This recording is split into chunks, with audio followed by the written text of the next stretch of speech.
Hi, welcome to Kick-Ass Switch, putting the K in magic. I'm Joanna DeVoe, and you are watching another episode of Every Which Way, this time featuring a truly kick-ass witch and astrologer, Aepril Schaile of Aepril's Astrology. And if you follow me on Facebook or on my blog, you probably already know that I am very hot on this discovery this year. I've been talking a lot about her because she's the real deal. I just really enjoy when someone they have that like combination of vulnerability and strength. I guess the strength comes from vulnerability and just being completely authentic and open. And it's just fascinating to get to listen to someone like that talk. I personally was just thrilled to get to speak to her face to face because it's even more interesting that way. But it's fun because you never know what they're going to say. You have to pay attention because they're living in the moment, moment to moment.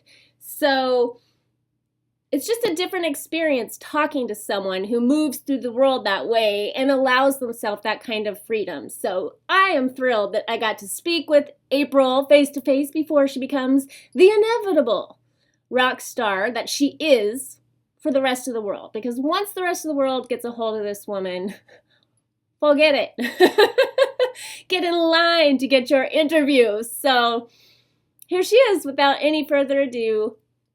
Aepril Schaile. Hi, Aepril. Welcome to Every Which Way. Hi, I'm so pleased to be here. Thank you for inviting me. Yeah, it's really fun for me to have you here because it's been a really interesting, kooky trajectory from finding you on YouTube and then getting to talk to you today because I did something kind of dark and unusual for my personality when I found I'm intrigued.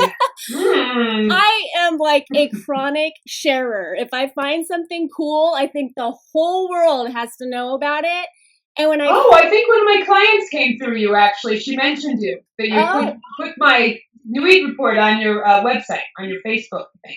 Yes, but that came later because when I found you, I was like, I'm not going to share her with anybody. I'm going to keep her all to myself because I don't know. There is something so raw and exciting about what you are doing. And I had this sort of just weird little ego thought like, and the second everybody finds out about her, she is going to be a superstar. And I don't want to see those edges get polished off. So I'm just going to hoard her. So I literally did that for a couple of months before I finally was like, that's a crazy thing to do. So I just started sharing. Well, I'm glad you changed your mind. I always appreciate when people share my work, but I'm glad you wanted to keep me to yourself. That's flattering also. Thank you. Yeah, there's something, I don't know, you just have a special star quality, and I think that it's authenticity, really, is what it is. Thank you. Yeah, is that something that you developed over time, or have you just always been like that? Well, I'm not sure what to say to that because I feel that if I comment on that, it's like a form of self-flattery, and I'm I'm not sure what to say. Have I always been a star? Well, sure. I thought I was when I was 3. Authentic. Authentic. What I mean is, do you feel authentic? Do you feel that you're presenting your heart when you're talking, or do you still feel like maybe there's a mask that you're wearing? Because I don't feel the mask. I feel a soul coming through. Oh, that's very nice to hear. I'm very glad to hear that, and I do endeavor to be as authentic as I can be. I genuinely love astrology. The reason I started to do these videos, actually the first one, if you look back to, it was around the time of the Grand Cross. You can see it's still up on my YouTube, and I just set up my cell phone in my backyard.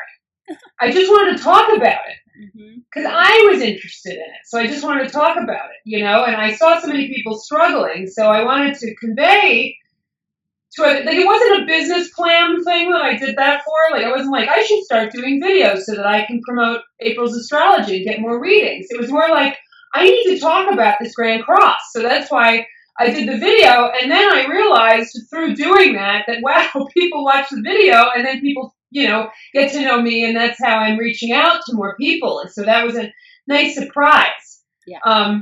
So that's sort of how I started doing the astrology videos, was I just didn't, there's so much to talk about. I didn't want to write, and I wanted people to be able to see a human being and say, yeah, you're not the only one who's feeling this pressure right now. Mm-hmm. Like a lot of people are. Yeah. So I want to, in these videos, talk with you like we're sitting across the table talking about this. Mm-hmm. It feels like that. Yeah, and I also feel like we're entering a new aeon. We're entering a new age, and I want to facilitate that and have really push people. There's something in me. There's the depth psychologist in me that wants to really push people to grow and to challenge themselves and to look into their darker places and find all the beauty that's in these places, because that's where it's at. Yeah. The surface world's already happened. The future lies in the shadows and what you mine from that. And that's where the energy is. Kind of like diamonds. They come out of the coal, So that's where the wealth is. Pluto, the word Pluto means wealth. I have Pluto tattooed on my chest. Wow. Yeah. That is cool. See, I don't want to be too, but this is Pluto, the glyph. I don't mean it might be too bright, but that's the glyph for the Lord of the Underworld over my heart. That is so interesting. Well, for one, it's interesting that it's over your heart. I think that says a lot. But also, you said push, that you like, but you actually have a very gentle, thank you, enticing kind of way of shedding light on a subject where it feels like the push comes from within. I don't feel preached at. I feel like you just share stories about mythology and, tarot cards and things in a way that maybe I just enjoy that world a lot, so I understand what you're talking about. But to me, it seems very relatable. And wonderful. Yeah, you're demonstrating a point. I don't feel pushed. Fantastic. Well, that's wonderful. I'm really glad to hear that. Mm-hmm. Yeah. Can I ask? Sometimes I worry, am I getting too aggressive with everyone? And then I'm like, oh, well, I should anyway. Why not? So then somebody will give me some feedback that I've been, whatever. I try to try new things and see how people react, and yeah. Something I didn't know about you that we have in common is you're a performer and a writer and an artist, and so I was wondering, are you a witch? Because you talk about magic, and yes. You are. Okay. I am. So, because to me, witchcraft, or even just astrology, it's kind of like the art of spirituality. So maybe that's why you are more into demonstrating your point rather than, preaching and banging on the pulpit. Right.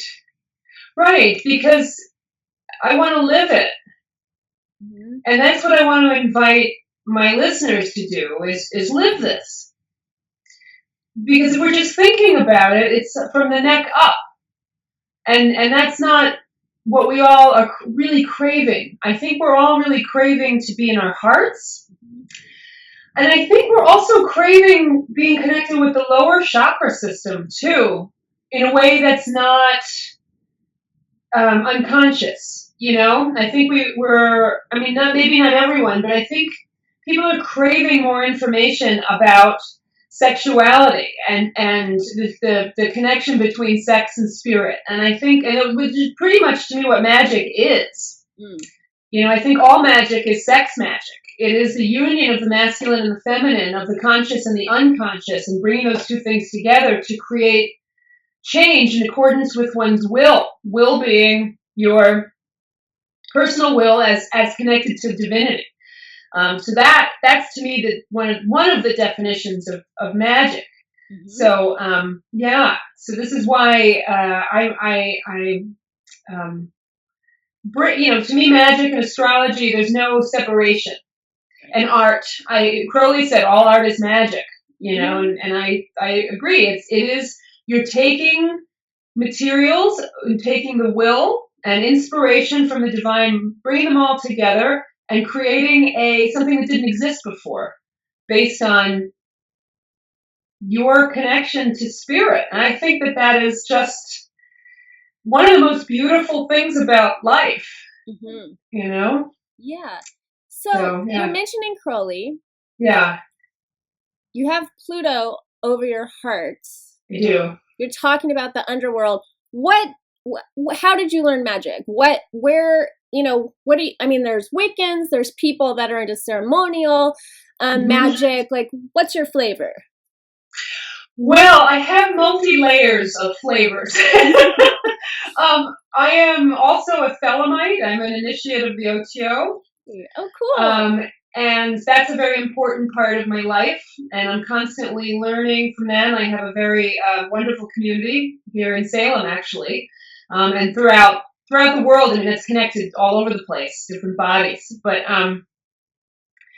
aside from that, just going really back to the origins of magic in my personal life, I think I was practicing magic as a child and didn't know that that's what it was. There was no context for that.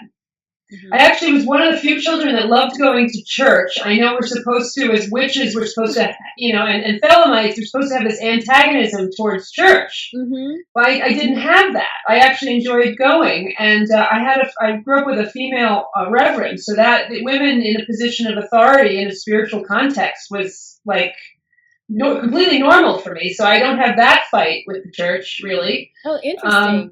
So I saw that that's something, so I never thought that this was a strange idea or particularly revolutionary. Mm-hmm. I remember having my first mystical experiences in church, sitting in a church by myself and feeling like I was floating up toward what I was conceiving of at the time as God.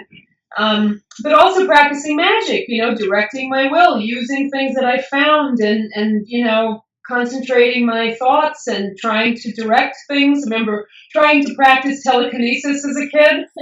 I was grounded and I had nothing else to do, so I'd be staring out the window trying to make a leaf move, So I was always engaged with this. I've had astral travel experiences most of my life, spontaneously, and I had a car accident that sort of really activated that. I had a spinal cord injury, so I was having them often, and also Kundalini experiences from that, because my whole nervous system got really activated in ways that were beyond what we would normally develop, Yeah. Isn't it? And then I also was in solitude out in the woods after I graduated college for about a year. I lived in the Vermont woods. I had a cabin, an outhouse. I had to chop cords of wood up, and I had to, feed the fire like that. And I lived with my wolf hybrid, who's also tattooed here on my arm, had him for 12 years. And so I see that as sort of my shamanic initiation, this isolation that I had, where I had self-imposed exile from the world and had to really come to terms with myself. Just as mundane as there's no one to blame when the dishes aren't done when you live alone, or as big as I don't have, I really lived out there. I wasn't really doing anything else but being out in this cabin. Mm-hmm. And so time got warped in ways that had me realize that time is an illusion. And I started to really get into this surreal kind of place where my dream life and the mundane reality were one unit. Yeah. And that was this awakening of a kind. And I was simultaneously studying mythology to give myself an understanding of what am I doing? Right. Yeah. Why did I opt for this? Am I insane? I am insane, but I'm insane. I'm doing something insane that means something. I don't even know what, but I'm doing something. Right. Yeah. So you seem like a woman who has read Women Who Run with the Wolves. Yeah. You seem to be getting that on a very deep level. Yeah, right. Yeah, I've lived it. Right. You are that book. Yeah, it's interesting that you would spend a year doing that because of exactly what you just said. Something that I'm always, emphasizing to people is that, in my opinion, we are meant to be physical creatures. And I spent a lot of time in the New Age movement, which echoed a lot of those messages of Christianity, I feel, even though I still have one foot in that, just about kind of deny the body and live up here and, deny yourself these earthly pleasures so that you can be rewarded later on in the afterlife. If you follow the rules, you have to follow the rules. So when I got into witchcraft, it started bringing my two worlds together in a way that was very liberating and empowering. And what you just said, really, I think that'd be an exciting thing for anybody to do if they had the resources and the time and the freedom to take a year out to do something like that. Yeah. Well, I only paid $75 a month. Wow. For the cabin. It was something that just sort of happened. Mm-hmm. I was scheduled to attend the San Francisco Art Institute for film. I had been accepted for my master's degree, and I was supposed to do that. And I was preparing for it, and I had this wolf hybrid coda, who was my soulmate, and I didn't know how I was going to make that work, and my path just suddenly veered the other way, and I just retreated. Instead of engaging with the world, I retreated and went into the cabin with him. Did you have a sense of knowing about that, or did you experience some kind of loss, like, that opportunity? Or, I mean, what was the feeling around that turning point? I had a lot of grief that I didn't go to the school because I wanted to be a filmmaker. Excuse me. I wanted to do that, and I just knew it was not my path. Oh, interesting. It wasn't my path. It was one of the hardest decisions I've ever made. But I thought, well, I'd have to part ways with Coda. And I thought that might be in both of our best interests. And so I called up a place called the Loki Clan Refuge. They were there. Fred Keating, the man's name is, New Hampshire. Lovely man. He just passed on not too long ago. And he and I talked on the phone for a long time about Coda's well-being and what I would do for him because I wanted to go to the school. And right before I was going to make this decision, I had dreams about my life and about if I take this path, it'll be this, and if I take that path, it'll be that. Mm-hmm. And it became very clear to me that I was on a different path than I thought. That my ego wanted to go on this path to the school because I thought it was going to bring me A, B, and C when that wasn't my magical path, as I now understand it, so. Yeah, that's interesting. See, it was my ego that was like, hoard Aepril all to yourself. That urge can be very strong. Yes, it can. And it does. Sometimes you do have to grieve the choices of your ego when you choose from a place of soul. I don't like to make the ego wrong because I think, again, that's just part of being human and we're meant to have this experience. But it's really interesting that you made a very conscious decision. Is Coda still here? Can I ask? No, he passed on in 2007. Is that when you got your tattoo? Yeah. So this made me feel so much better. But you know what I got when I went to the cabin? I had never really played music before, and I picked up a guitar as though I had been playing it my whole life. Oh, wow. And I started to dance as though I had been dancing my whole life. Something happened. That's why I was supposed to be there. I became the artist that I am now. Right. Via that experience. I might have robbed myself of that if I had followed what I thought, my self-concept of me, as opposed to my deeper, this is what I'm to do. Yeah, I think too I see why it happened. We're in a very special time. Yeah. Sort of the fool on the cliff. Like, we're all sort of jumping off this cliff together in a way because who knows what's going to happen with the internet. But I do sense this freedom, like the personal brand is really stepping forward, and it allows you to incorporate all of those unlived lives in a way into what you're doing now, for example. Yes. So you are an artist, and you are, even just in making YouTube videos, incorporating filmmaking to some degree. Right. And, just the way you present yourself, the way you look, it's all there. Everything you're talking about, and I can feel that. There's a dog. Who is this? This is my dog, Witty. He's next to me here. He's wet. We just went walking in the woods, so hi. He's wet. We see a tail. I'll send you a picture. If I tilt the computer, it's gonna get I'll have a problem. So nice. Nice, sweet boy. Do you have a special thing with dogs, or is this just? I think so. I've always had a dog. After Coda died, it took me few years to process that, and I also wanted to travel. I'm a belly dancer, so I travel, through Europe, and I tour, and I needed some time to not have a dog to be able to do that for a while.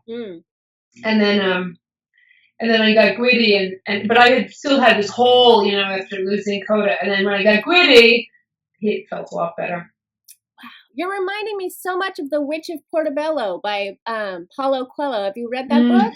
I have, yeah. Oh, well, what you were saying about going out to the woods and spontaneously dancing and playing music and interesting. Yeah.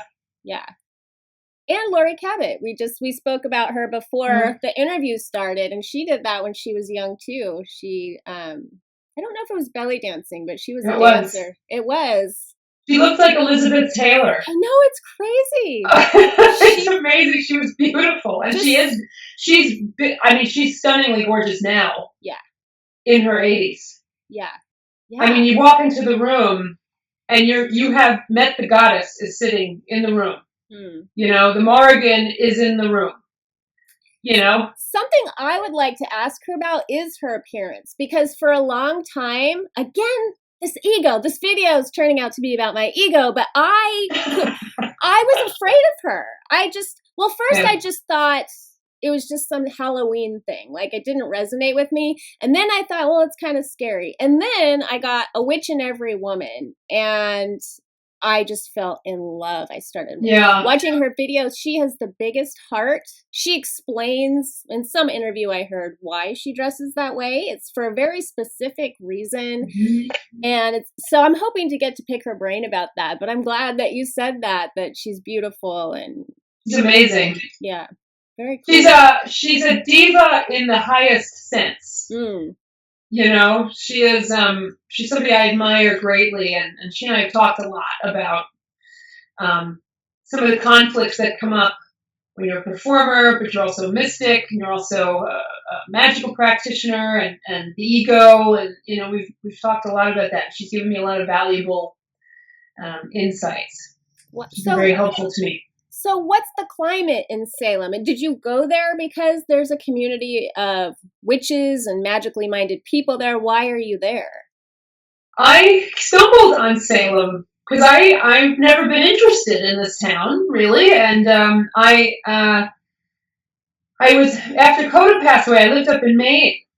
And after Coda passed away, I had freedom to move somewhere else, because you can't just go anywhere with a wolf. You have to be pretty rural, and my compromise had been to be in Maine, in Portland.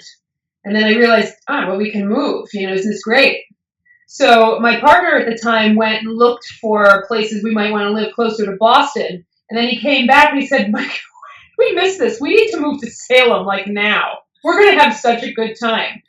And he got right on it, got an apartment, and we just moved right down there, down here.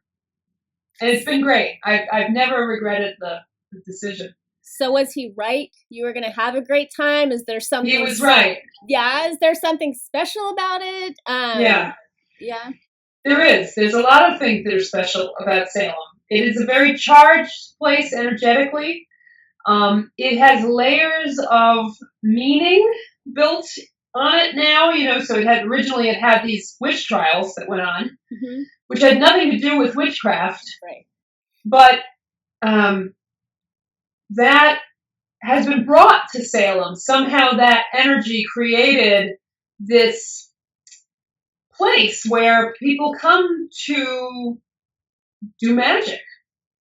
And, Laurie Cabot is one of the main people that reclaimed that energy and made it into something very positive and something powerful. And it's had its growing pains. I mean, Salem's gone through a lot well before I ever got here. I've certainly heard many things.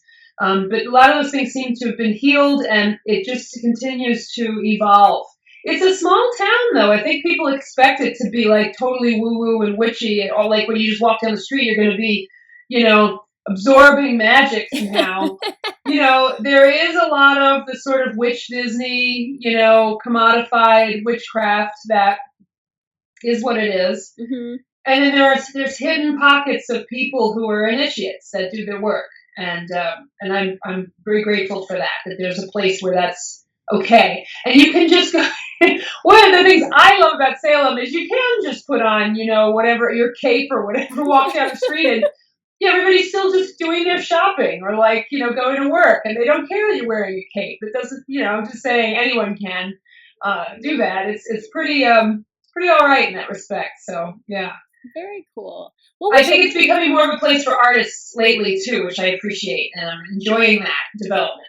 Yeah, that's interesting. And like I said, I always think of witches as artists. I feel like we're the artists of the spiritual world in a way, because it's so sensual. It involves all the senses. It's so creative. You get to craft your own path, and it incorporates, story through mythology. And it's a way for me personally to keep spirit alive here on the earthly realm. And I love that about it.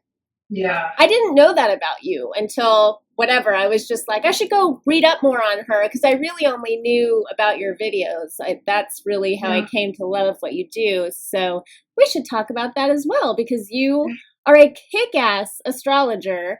Thank you. I love your Nuit reports. Why did you call them that? Because she's the Thelemic goddess of the starry sky. She is infinity. So I thought infinite possibility and the stars, and looking at the stars and looking at her beauty and splendor and the wisdom of this goddess being her being the patron goddess, basically, for, to use pagan terms, for this endeavor. Mm. Yeah. Well, you've been talking a lot about Venus too, which is appropriate, obviously, because we have this Venus retrograde. But I'm really excited to ask you about that, because I just interviewed Jeremy Crow, who is a Luciferian, and he had some very specific ideas about Venus. And I had in my mind, and I'm about to talk to Aepril, so I want to ask her about it as well, because your perspective is a bit more feminine, and so I would love to hear what you think Venus represents.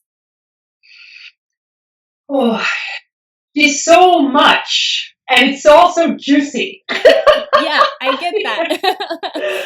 I was just reading recently, one of my favorite astrologers is Liz Green. She's probably one of the astrologers that's influenced me the most in terms of my own thinking about astrology. Coming from a astrological perspective. I can't remember word for word, I don't have the book in front of me right now, but the title of her chapter on Venus included, Venus, the great harlot. Mm. And that's so provocative. And I think also very beautiful, because it's challenging, because we don't tend to think harlot as good or sacred or okay, even. That's something that we automatically, our energy gets raised when we hear the word harlot or whore or, any of those kinds of words. But I think that Venus, there's a piece to Venusian energy that is about reclaiming that charge as a very powerful force of the feminine. And the idea of the sacred whore or the sacred harlot or the great harlot being connected to the great mother.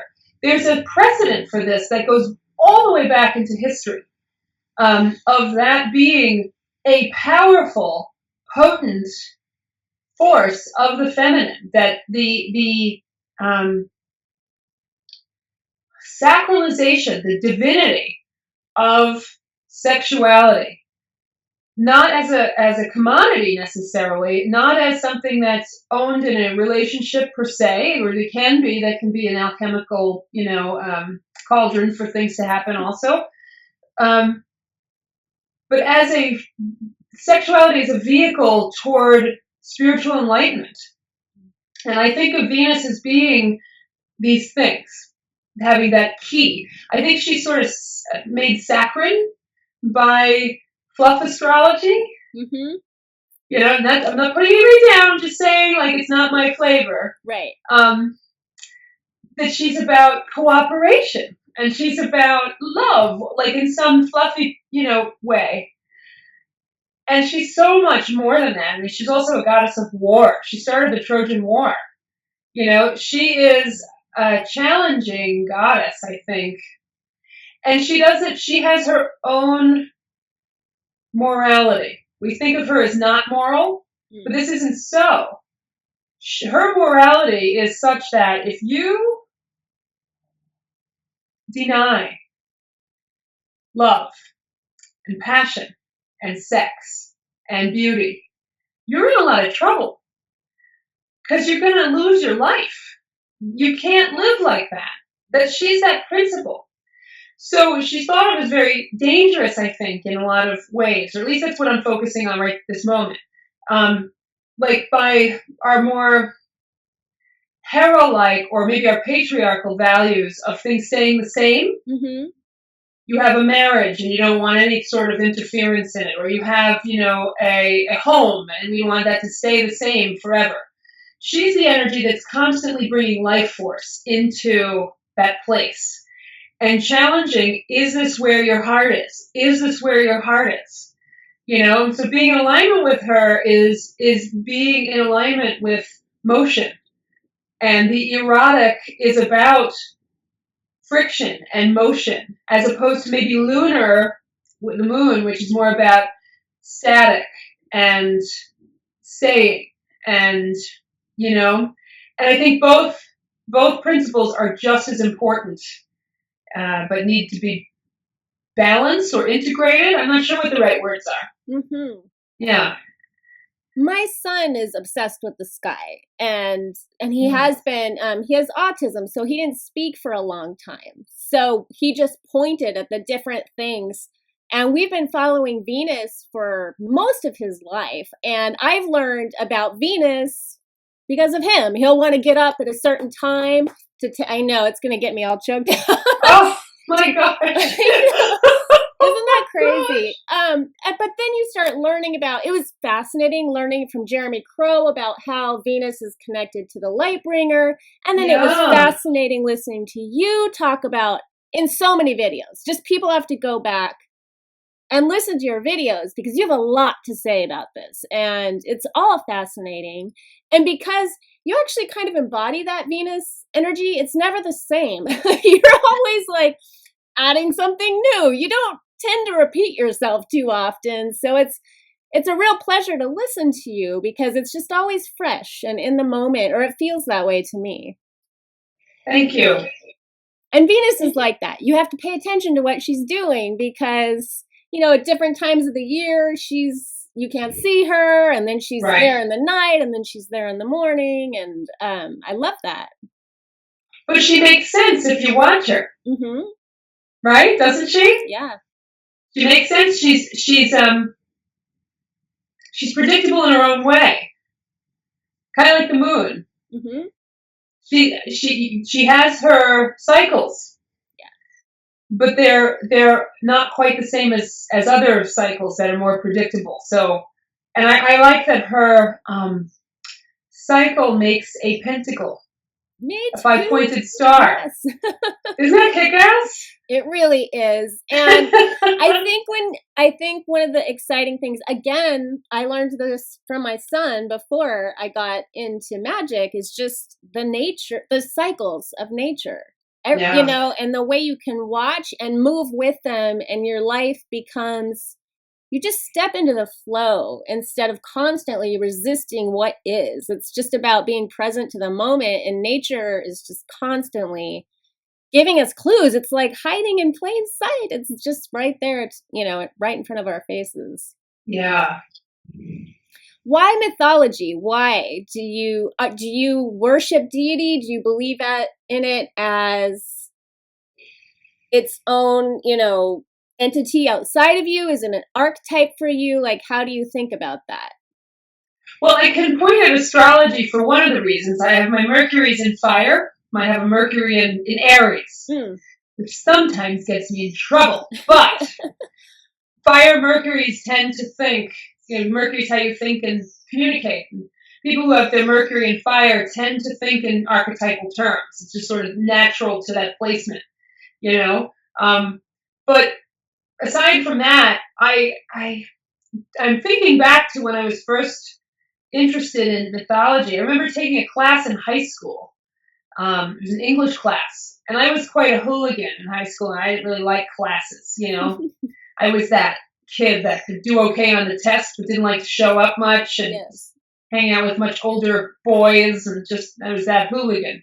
But like, I liked this class because my teacher was passionate about mythology. When she would tell these stories, they were so interesting to me, and I never missed a class. And I just became interested. I think I was really interested in goddesses, particularly. Because even as a little girl, I always was craving stories about women. There were so many stories about heroic men and very few about women. And so there was this whole pocket of, you know, information for me to look at how goddesses behave as some sort of model for how I could behave, you know, or give me and then as I've, you know, gone into adulthood, these stories give you a map for what you are having happen in your own life. So, for instance, if you're going through a really dark time, well, it's a great idea to look at Persephone. Right. You know, because then you get okay, so she does come up out of this. Mm-hmm. So did Psyche. So did Inanna. So this is something that's happened before. This is something that happens all the time, in fact. This never stops happening.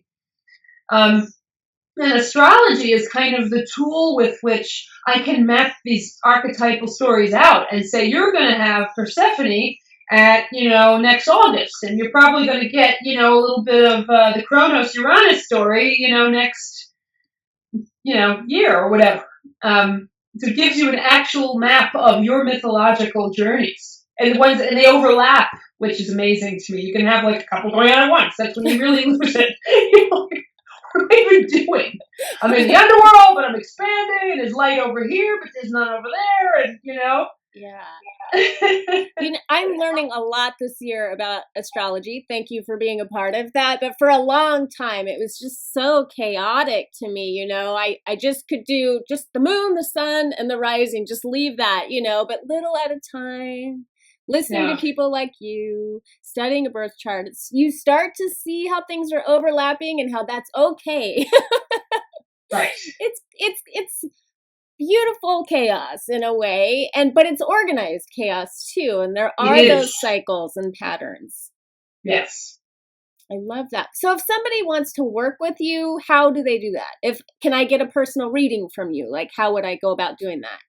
We can go to aprilsastrology.com. I have all my readings listed on the readings page, you know. And I also, that's one way, is you can get a reading. I have a bunch of classes and webinars that are recorded that you can buy, and you're sent the links to be able to get on those if you become registered when you purchase it. So I have a beginning astrology class on there and an intermediate. But if you wanted to work with me one-on-one to learn astrology and really get an in-depth, I also do personal Skype, private and semi-private lessons. So I do it that way also. Oh, neat. And you have a sale. It's about to end. So people have to take advantage of this now if they want to. But it's to get a Venus retrograde reading, right? Yes. So what is that like? Well, I wanted to, with the Venus retrograde, so many of us are experiencing a lot of things having to do with Venus issues, like relationships, like money. We're sort of, when she goes retrograde, we sort of reevaluate that kind of stuff.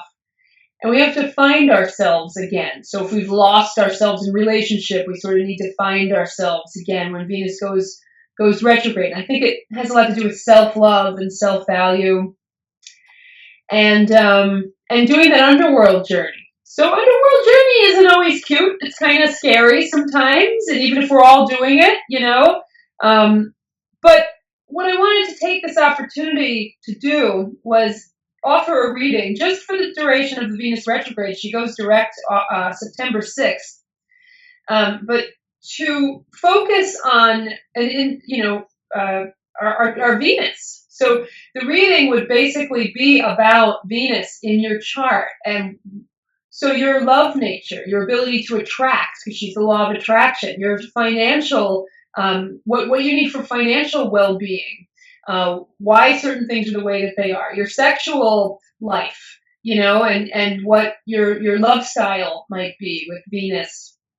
in whatever placement she's in the chart. So yeah, I've gotten a good response to that. I'm pretty happy with it. It seems that that's something we sort of want to know more about. Yeah. Wow.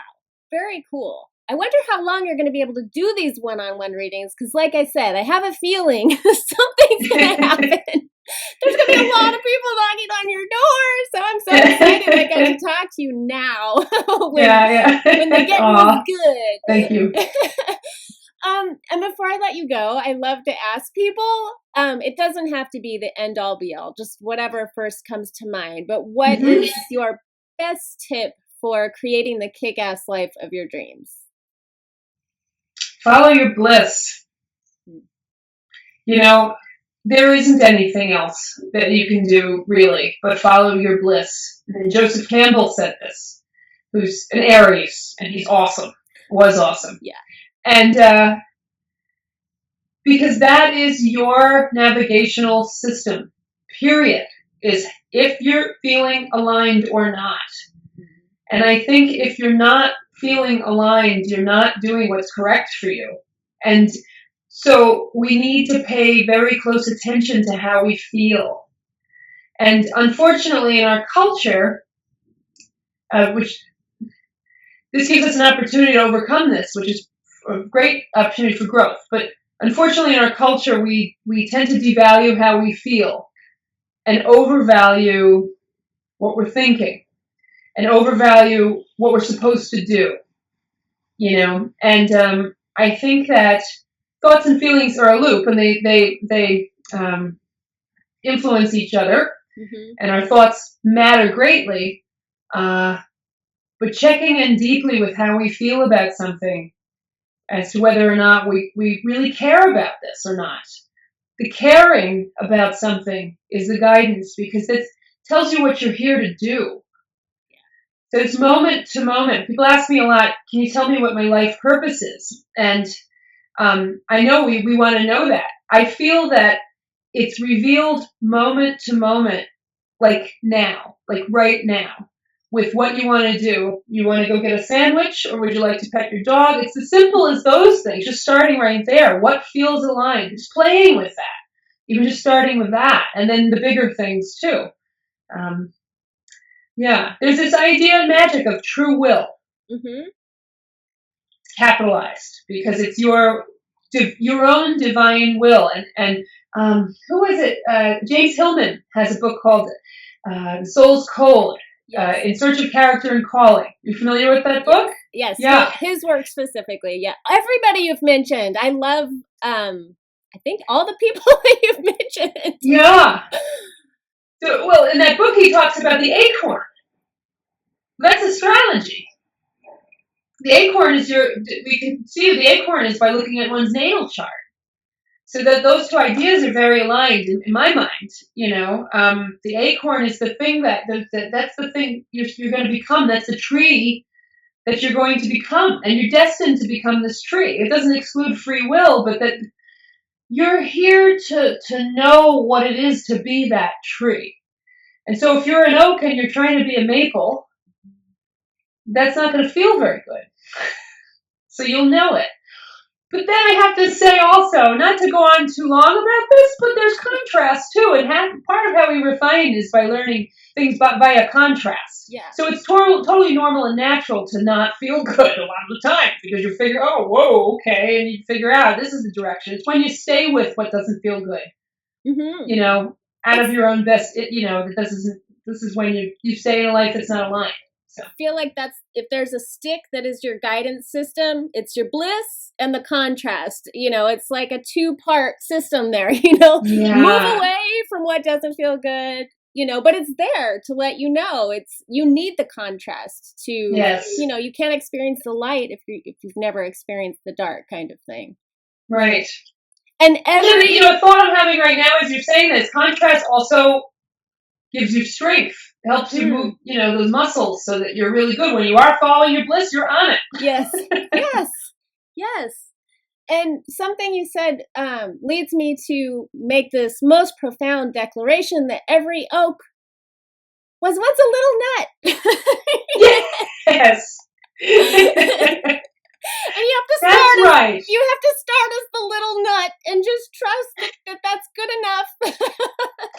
That's for right. the moment. That's right, you do. Thank you so much for talking to me today. I look forward to seeing all of your future work.